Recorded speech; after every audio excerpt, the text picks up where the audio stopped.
Assalamualaikum everyone, welcome to this video. My group and I will be talking about nasi biryani, the kind of dish that makes you stop and take a deep breath before digging in. It's flavorful, filling and loved by many people. You'll find it everywhere, from fancy restaurants to food stalls by the road and even in home kitchens.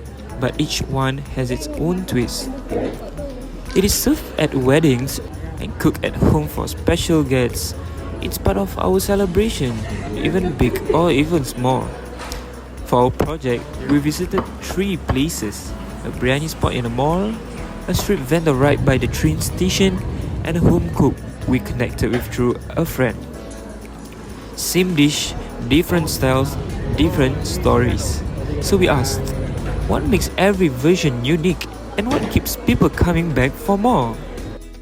From the sun backlands of ancient Persia, a legendary dish began its journey.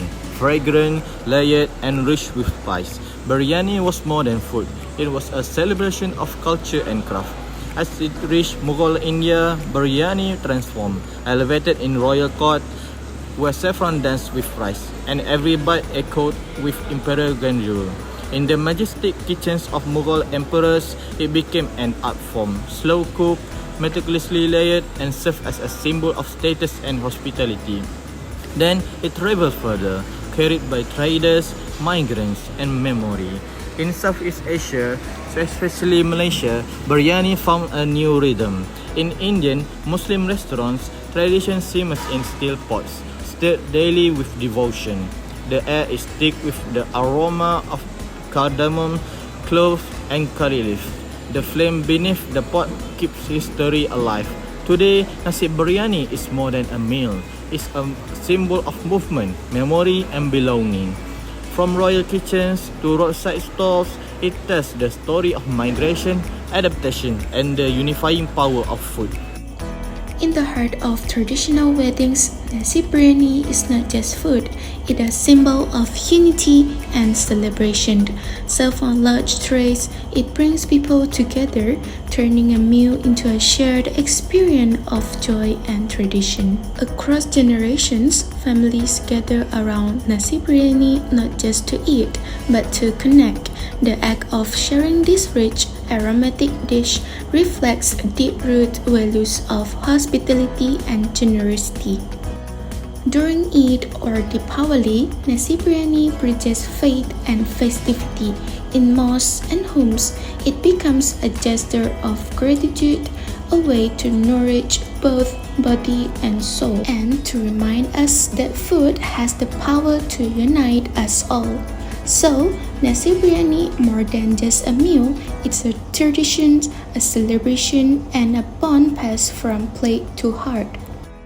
The quality of biryani varies depending on ingredients.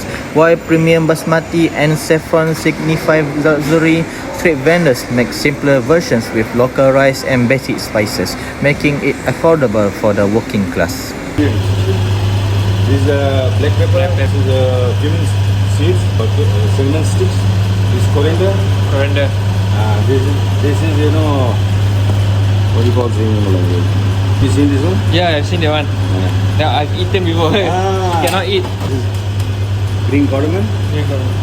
Star. Oh, okay. Yeah. Somebody. Very smell, They smell very good. Very nice. So this is the main, coriander. Black cardamom.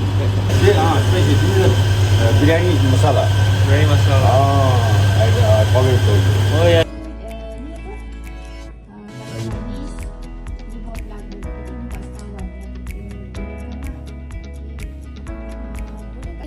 Biryani. It is that one dish that pretty much unites every foodie in the country. But as we went around filming this, something hit us that it's not just about food, but it's also a mirror to understanding society better. In a good 4-star restaurant, it's about balance, quality ingredients, nice plating, and a dining experience that feels a little upscale. But on the street, it's fast, filling, and affordable. It's meant for the big flavors and a small price, and it's made for the everyday crowd. But at home, it's something else. A recipe passed down from grandma to grandma, made with love, no money exchange, just food that means something for everyone. So it is the same biryani, but where and how we eat it says a lot about class, access and daily life. So we all love biryani, but not all of us experience it the same way, you know. Our first interview, we went to this restaurant in the mall at Wangsa Walk. I managed to grab a quick interview with the head chef, Mr. Tariq. He's all the way from Kashmir, India. He was super busy in the kitchen that day, but kinda enough to spare a few minutes for us.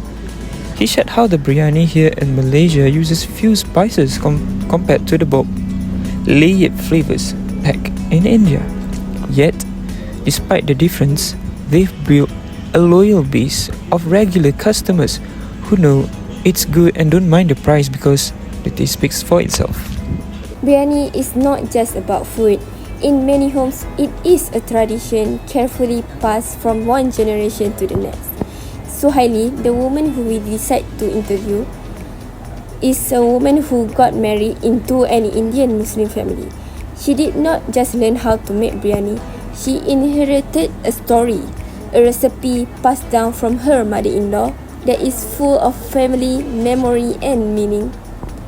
Each step, every clove, every layer of rice is not just about flavor. It's about preserving something bigger, a connection to culture, to identity and to the people who came before her. We can say that biryani is not just a recipe, it is a tradition passed from one generation to another. And through it, we don't just share food together, we also share history together. Next interview, we went to the roadside stall. There's this small biryani stall under the train station. No big sign, just the smell of spices filling the morning air. The man wakes up early, boiling rice, cooking spicy chicken, layering it all with care. By 7 a.m., the workers come, rushing for the train, grabbing biryani wrapped in brown paper. No time to check, just a quick smile, a quick meal, and off they go. It's simple, but for many, it's the first warmth of the day, a quiet kind of love, served one scoop at a time. Alhamdulillah, looking back, this whole journey has been such an experience. You know, from street stalls to home-based kitchens, we went here and there meeting different people with one thing in common, which is their love and passion for biryani. Every interview came with its own story. Some shy smiles, some strong opinions and a whole lot of honesty about what goes into making a plate of really good biryani. It wasn't all smooth. We had to move fast, catch people in between cooking, wait for the right moment, but we did it, alhamdulillah. Thanks to the great teamwork, everyone played their part, helping each other with filming, questions, even holding food while we got that perfect shot. It was tiring, I know that, but the kind of tiring that makes us all feel alive. And of course, we smiled the most while eating. Every bite reminded us why we started to this, to explore more than just food, but also culture, dedication, and also the pride behind every plate.